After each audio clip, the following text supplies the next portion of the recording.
Popularna pevačica Jelena Karleusa objavila je novi snimak sa koncerta VIVA LA DIVA i najavila njegovo emitovanje na televiziji Pinku.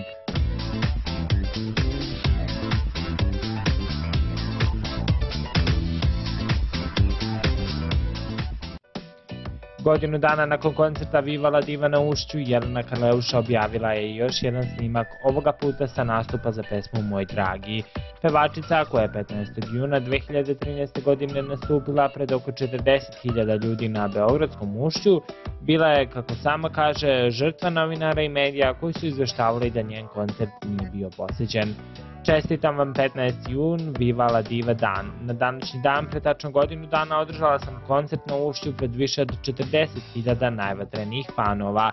Ispričala je ona i najavila snimak celog koncerta. RTV Pink će u narednom periodu ekskluzivno objaviti snimak celog koncerta Viva La Diva, jer čitav Balkan zaslužuje da vidi ono o čemu se bez prestanka pisalo godinu dana, rekla je Jelena.